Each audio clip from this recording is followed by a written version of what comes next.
Est-ce que les hommes sont attirés par les femmes distantes? Moi, je suis clairement pas fan des techniques comme le silence radio, des techniques comme le push and pull.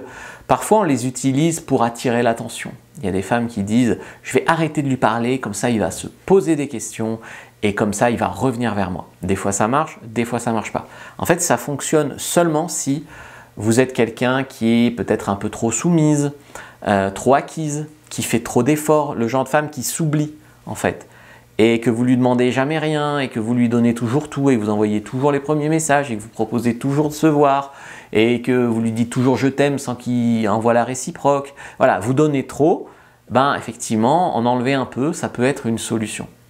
Mais ça ne fonctionnera que si cet homme a envie de vous chasser en fait, a envie de vous. Si l'homme n'est pas attiré, si l'homme en a déjà marre de vous. En fait, il y a des femmes qui font vivre des relations un petit peu, tu sais, c'est comme les gens sous respiration artificielle, ils vivent artificiellement. Il y a des femmes qui sont avec un mec, le mec s'en fout un peu, mais comme la femme ne veut pas le voir qu'il s'en fout, elle envoie tous les messages, elle propose de se voir, elle ci, elle ça. Comme la femme fait tout le travail, le mec il dit oui, oui, mais elles ne sont pas vraiment en couple, elles n'ont pas en fait le même degré de motivation que ce mec-là. Et ça, elles n'arrivent pas à le voir. Donc avec un silence radio, elles peuvent le voir. Donc soit avec un silence radio, tu manques au mec et il revient vers toi, soit avec un silence radio, le mec est soulagé de ne plus entendre parler de toi et t'en entends pas parler.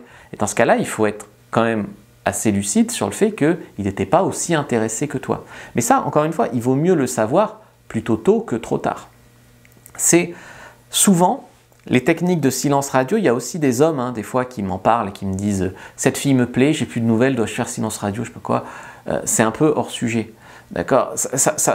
C'est une façon en fait de fuir le problème. C'est une façon de ne pas s'affirmer, de ne pas aller chercher la réponse. Et ça, c'est vraiment dommage. Très souvent, quand vous faites silence radio, ça sonne faux. D'accord? Vous faites semblant d'être occupé, vous ne l'êtes pas, c'est ridicule. Voilà. Ce qu'il faut, en fait, c'est que cet homme-là, vous devez lui dire d'être un homme. D'accord? Vous devez lui dire, je suis une femme, j'ai l'impression de toujours proposer qu'on se voit, j'ai l'impression de toujours t'envoyer des messages mignons. Maintenant, j'ai besoin d'être avec un vrai homme qui remplit son rôle. Et ensuite, vous lui laissez la place de le faire. Parce que disparaître en faisant silence radio sans parler de ce qui ne va pas, ce n'est pas la solution. Par contre, lui dire, écoute, c'est moi qui fais tous les efforts, je t'aime bien mais j'en ai marre, maintenant j'attends que tu en fasses, et là tu plantes un silence radio, ça l'oblige soit à en faire, soit à renoncer à cette relation, là au moins c'est clair. Mais souvent vous faites un silence radio, le mec ne comprend même pas que vous faites un silence radio, c'est compliqué. Donc dites-lui ce que vous attendez de lui, puis faites silence radio si vous voulez. Si vous êtes uniquement distante, ça ne marchera pas. Parce qu'il y a des femmes aussi qui veulent séduire en étant distantes. Je suis distante, je ne suis pas acquise, m'avoir c'est compliqué. Ouais, mais il y a des mecs en fait, leur problème c'est qu'ils ne veulent pas être lourds.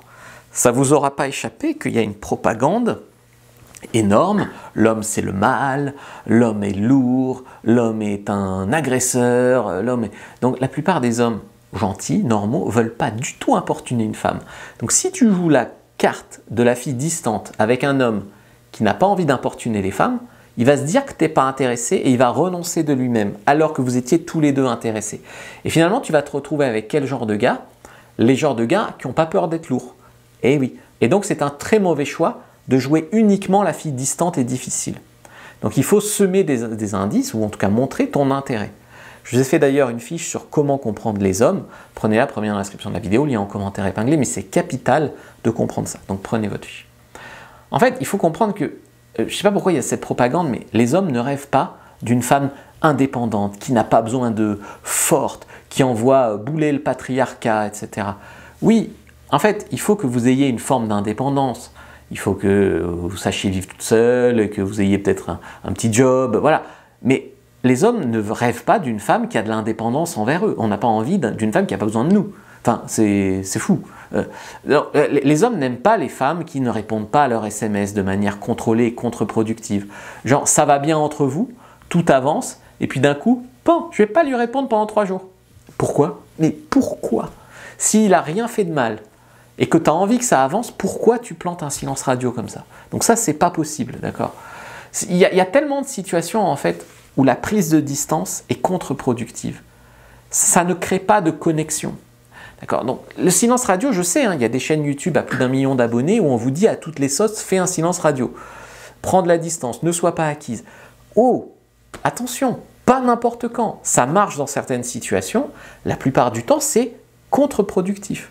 Oui, si vous êtes trop collante, trop étouffante, si vous êtes tout le temps une fille qui a besoin d'être rassurée, oui, ça sera bien pour vous parce que ça créera un peu de confusion dans son esprit, ça lui laissera la possibilité de revenir vers vous avec une meilleure attitude et vous aussi, prenez un peu de distance, vous travaillez sur vous et vous revenez en étant moins étouffante, moins collante, etc. Mais si vous avez du mal à montrer de l'intérêt, que vous êtes toujours sur la défensive, toujours dans la peur, là non. D'accord? Si vous êtes déjà une femme distante, difficile, et pourquoi tu plantes un silence radio? C'est déjà tellement compliqué comme ça. Ne compliquez pas en plus les choses. Voilà, en fait, le silence radio, ça peut servir donc à compenser un comportement où vous seriez trop emballé, trop collante, où le mec ne serait pas dans le même état d'esprit. Donc ça lui permettrait de respirer et de voir s'il vous veut vraiment. Et ça peut aussi servir à lui faire payer un mauvais comportement. Donc il ne prend pas bien soin de vous, etc. Vous lui dites « j'attends plus ça de toi » et là tu plantes un silence radio. Et là c'est à lui de revenir s'il tient à toi avec un meilleur comportement. Mais s'il n'a rien fait de mal et que vous commencez à jouer des silences radio ou des machins, en fait ça vous fait juste passer pour une folle, juste bizarre, tu vois. En fait, on ne peut pas séduire un homme de qualité en faisant genre qu'on s'en fiche de lui. C'est pas de la confiance en soi, ça c'est des conseils bidons. Voilà. Donc, en fait, il faut calibrer. Oui, le silence radio, oui, la distance, dans certaines circonstances. Voilà. Je vous laisse avec une autre vidéo, mon avis sur le chaud-froid. Je vous laisse aussi, si vous voulez, prendre votre fiche sur mieux comprendre les hommes. Moi, je vous dis à bientôt et que le Dieu de la séduction soit avec vous, les amis.